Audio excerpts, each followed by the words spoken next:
estimated that every 2 seconds someone's identity is stolen, and many have no idea how their information ends up in the wrong hands. I panicked. I just panicked. I think the process of getting it resolved for me was probably the most frustrating thing. The syndicate will, first of all, they will go and get a profile of somebody that's creditworthy. Often the individuals that they target are call center operators. But criminals have become sophisticated. This week's special assignment exposes how ID fraud syndicates operate, leaving you with thousands of rands in debt.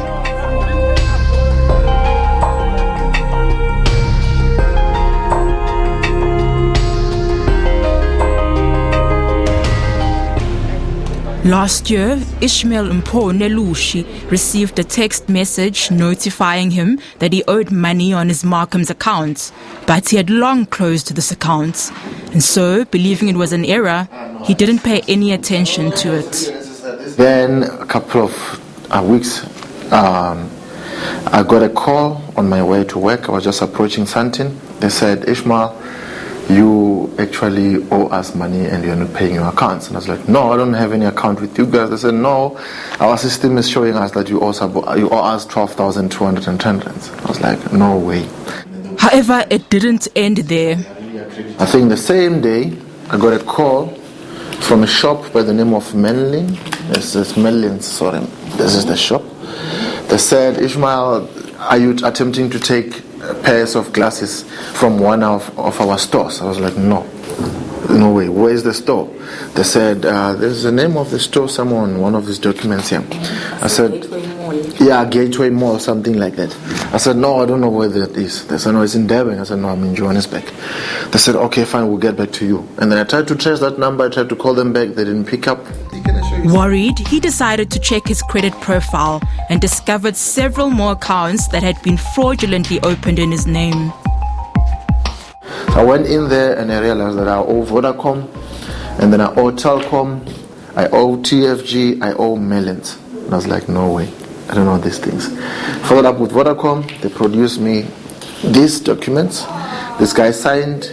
He produced the fraudulent the pay slips. This is the ID copy he used. This is not me.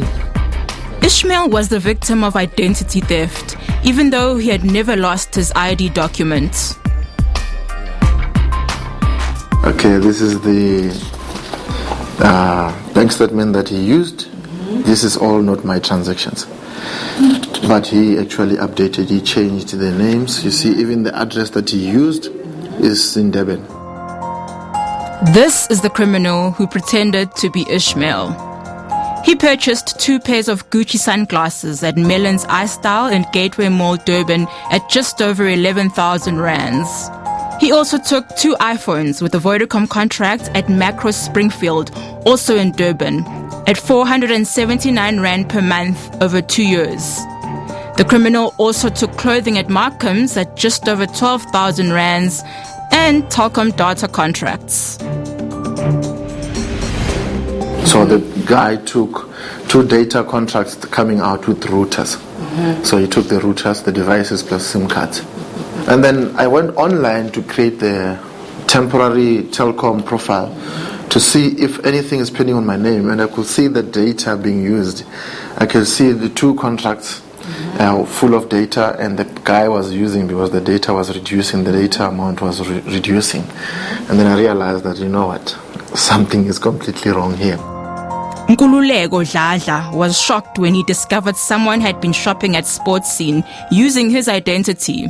Sports Scene is also part of the Foschini Group. I think it was in 2017. My wife and I were looking to buy a house, and we went through the whole process, submitted all our paperwork, and the lady who was helping us with the banking file, with the financing, got in touch with my wife because she was communicating with her a lot, and she just informed her that the bank application had failed. And we asked the reasons for this, and they advised that I had an outstanding debt of about around 14,000 rands with the Foschini Group that wasn't paid. He too is adamant he has never lost his identity documents. I've never lost it, and when everything happened, that was the first question they asked, whether, can I produce it? I said, yeah, I can go home and find it and give it to you. The consequences were severe. But unfortunately, at that time when all this is going on, your credit score is then analyzed according to what has now transpired. So yes, we went ahead with it. We probably, in hindsight, shouldn't have, but it then affected, obviously, our repayment rate. So it then did that. But yeah, we took the knock because we really wanted the house we bought, and it was that. But you do feel, had it not happened, it would have been a smoother process. I think the process of getting it resolved for me was probably the most frustrating thing, because for me to even do the Twitter thing to say this has happened, suddenly you get a reaction. But when you phone and you send emails, there's no response.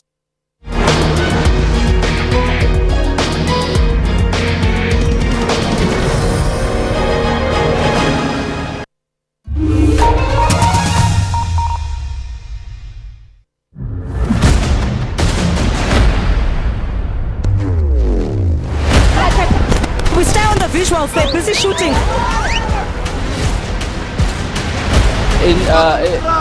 We drove around this.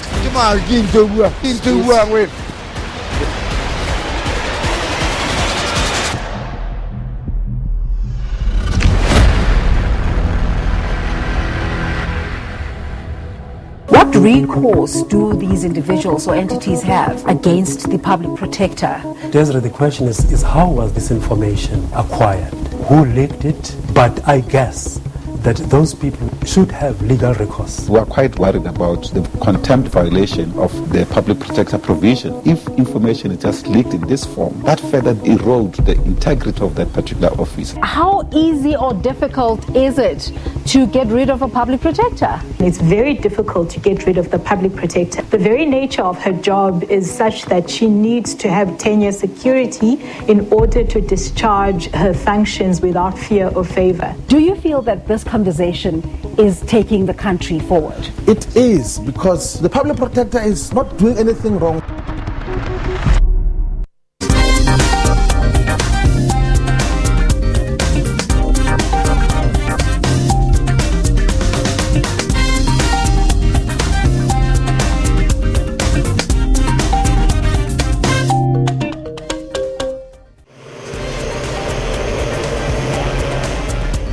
This week on African Perspectives, we're in Ghana talking food security in Africa.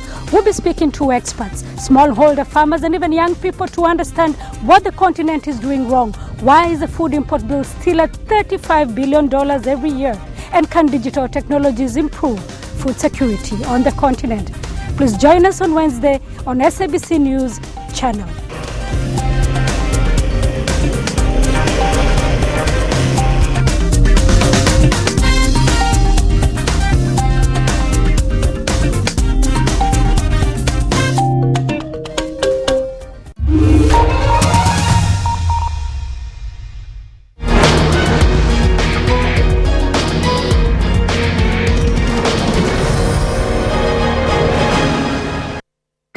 These 9 suspects were arrested in 2017 for ID theft. They are believed to be part of an even bigger syndicate.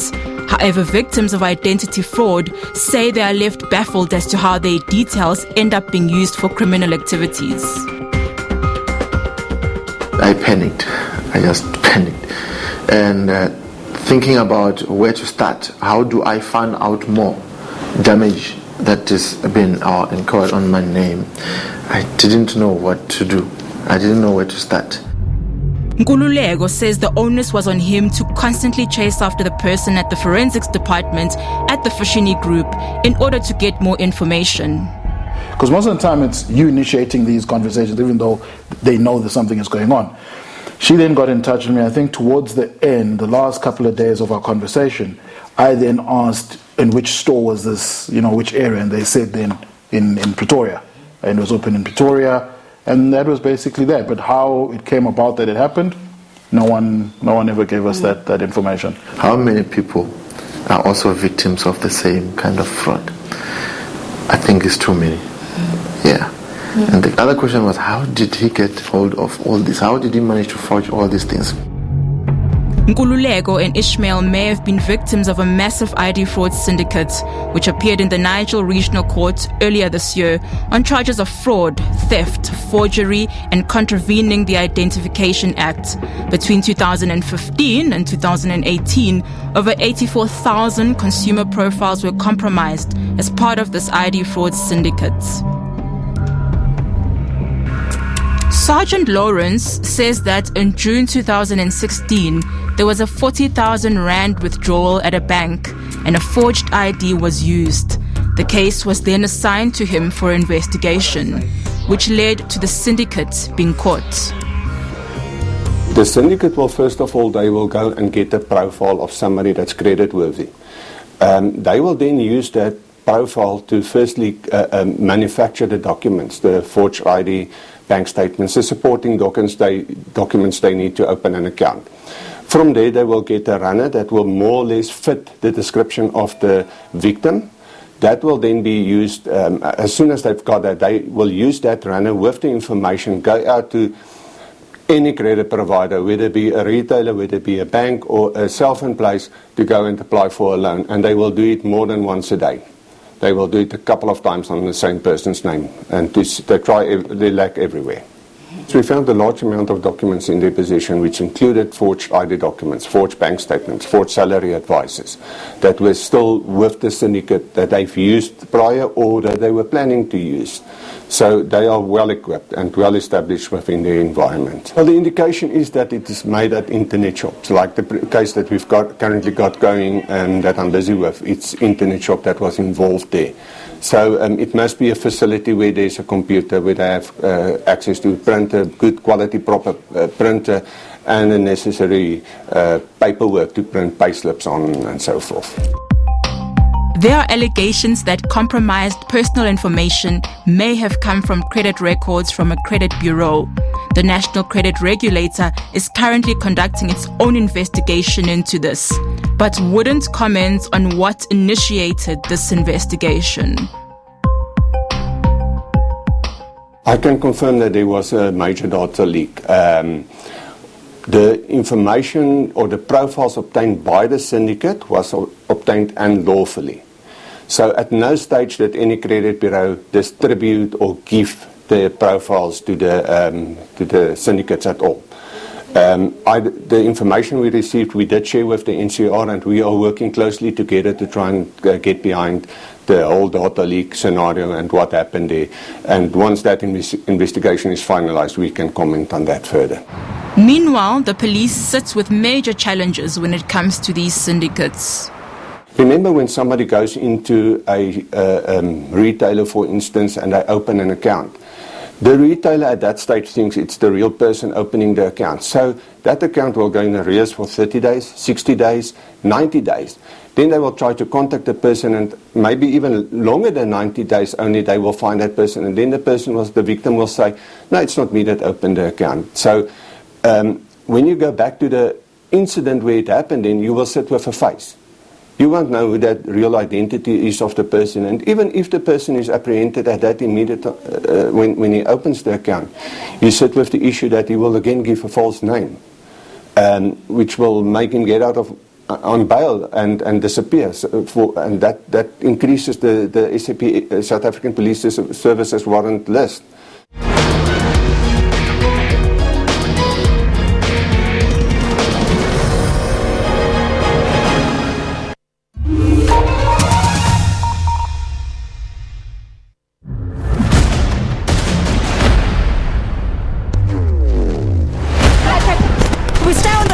They're busy shooting.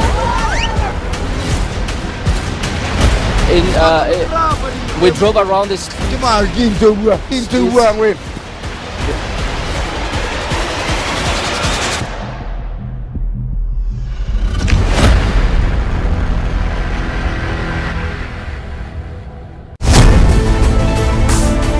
The people that are in the country, and even those that are in Mr. outside the Mendoza, country. and say those who are protesting were saying that they are engaging the government. poverty. How do we resolve that? Data is one of our major challenges, even with the implementation and measurement of the Sustainable Development Goals. Is the continental body fulfilling its mandate in terms of peace and security? They have not been consistent. There has been no political will. A huge fault. A huge body with no teeth to solve African problems.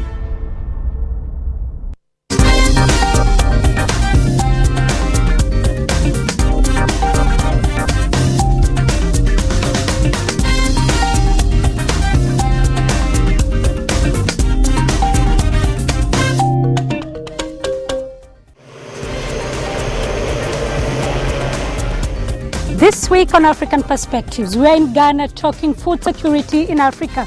We'll be speaking to experts, smallholder farmers and even young people to understand what the continent is doing wrong. Why is the food import bill still at $35 billion every year? And can digital technologies improve food security on the continent? Please join us on Wednesday on SABC News channel.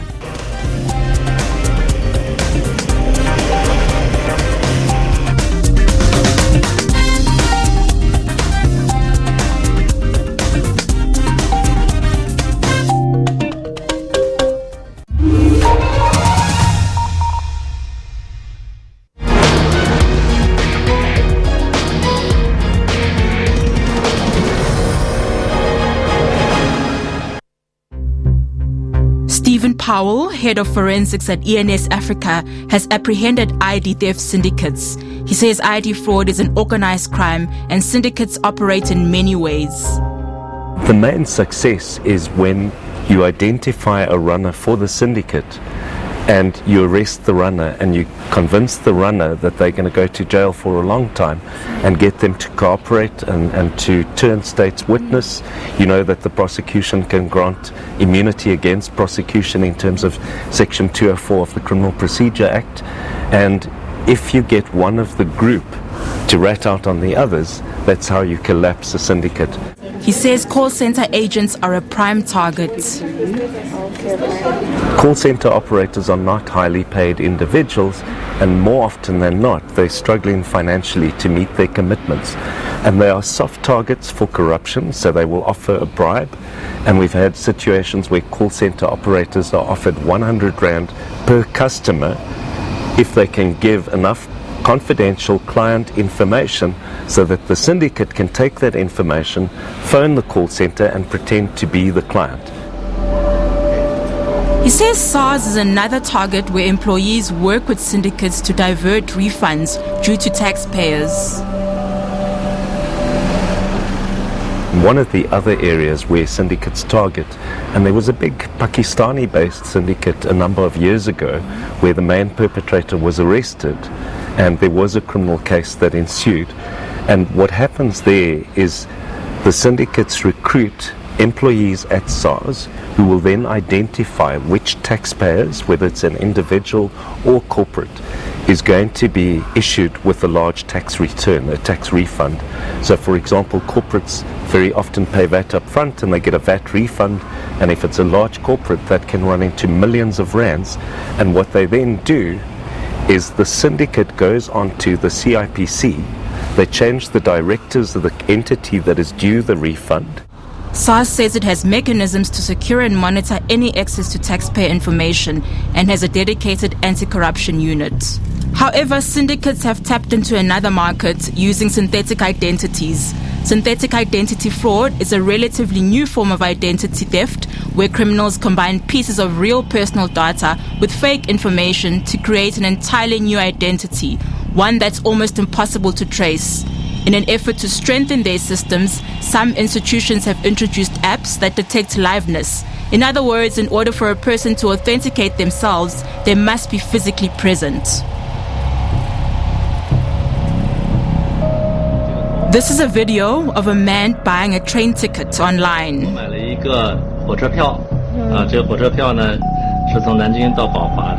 He then uses a doll to authenticate the purchase.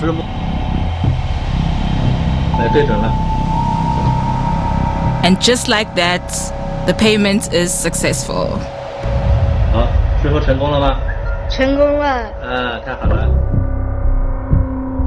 So crime syndicates have started to realize that there's a big gap in the digital era. All that they need to do is create an identity out of thin air. It doesn't exist. There's no human person that exists that they've got in the digital cyber world. And with that, they then create a bank account for the person, go into one of these many banks that you have that's opening up everywhere. Or firstly, before that, they register this synthetic identity on one of the identity management solutions, which allow you to register yourself. You take a selfie, picture of yourself, and they link it to your identity card. Now, the biggest problem with that is, even if they say they're detecting liveness detection and all that to ensure that that person is really a person, the syndicates have already started to defraud this and manipulate this. Because what they have with the artificial intelligence that's available, they can actually take a picture, any picture that you have, and create a living portrait out of that person, even a video. David Jacobs is an identity management specialist. He says your ID is the most valuable asset. His work focuses on solutions to protect identities. So when we onboard you using all 10 your fingerprints. So we scan your fingerprints into our automated fingerprint identification system. We also take your face, a picture of your face, and because it's linked to your fingerprints, it basically shows that that face belongs to this set of fingerprints. And that's also captured into our automatic biometric identification system. Identity theft takes its toll on victims. And my productivity at work was really, really disturbed. And luckily my bosses are people who understand. So when I explained to them, they said, Ishmael, take your time, do what you can do to fix this matter. But I was in a shock. I was the guys in there, but how do I solve an issue like this? I didn't know what to do. I requested interviews with the companies implicated. Telkom, where data contracts were opened. Melon's iStyle, where sunglasses were bought. Vodacom, where 2 iPhones were purchased. The Fashini Group, where clothing was bought from 2 of their stores. And Macro, where a Vodacom contract was opened. Macro's corporate affairs manager, Fazana Sonvadi, said the purchase of 2 iPhones and a Vodacom contract using fraudulent details was an isolated incident. She said that SAPS and Ishmael did not report the incident to them. So, to put it in a nutshell, we are reliant on the system checks conducted by Vodacom prior to the authorization to activate a cellular line. So what due diligence is done to verify the documents? I mean, I understand you're saying that you really are reliant on Vodacom, but in terms of you as Macro then, do you play any part in verifying the documents? Or does everything Absolutely. So what do you do? Absolutely. So just like I mentioned previously, we require an original SAID, we require 3 months bank statements, we require the proof of residence and a latest salary advice. And then we also put that application through an assessment process. And there are actually 4 in total to ensure the validity of the applicant. The first check is done by the actual cellular consultant in store. And the second check is done by the cellular admin clerk on a daily basis. And the third check is carried out by the cellular manager, who once again checks it and signs the paperwork daily. And we have even a 4th check where the general merchandise manager checks and signs the paperwork again to make sure all is in order. She claimed it was the first incident involving the consultant at Macro, who had been there for 10 years. And she would not divulge how much money the company was losing due to this fraud. Vodacom says the identity of the perpetrator is not known, that its consultants scrutinize all documentation, and that it is fully committed to assisting and supporting the police and to combating unlawful transactions. Melon's iStyle in Durban said it would send a written response, but at the time of editing the story, it had not responded.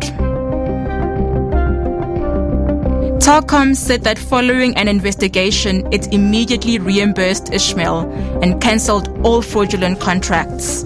It admitted its agents were implicated and claimed that appropriate action had been taken against those individuals. It says that since the incidents, it has installed a biometric system that makes it easier to identify these kind of fraudulent transactions sooner, and that there's been a drastic reduction in such cases. The Foschini Group said its spokesperson was unavailable for an interview and sent a statement saying that in both Ishmael and Nkululego's cases, the accounts were immediately blocked as soon as they notified the company of the fraudulent purchases and that their records were updated accordingly. The company says it's a contributing member of the South African Fraud Prevention Services and has invested in technology to mitigate against the risks associated with ID fraud. It acknowledges the inconvenience caused to the consumer. However, many remain skeptical. It kind of exposes them to the fact that their systems are not up to scratch, or their process of granting people credit. All that information that they tell you to please protect your identity, doing this, doing that. Yes, you're doing that.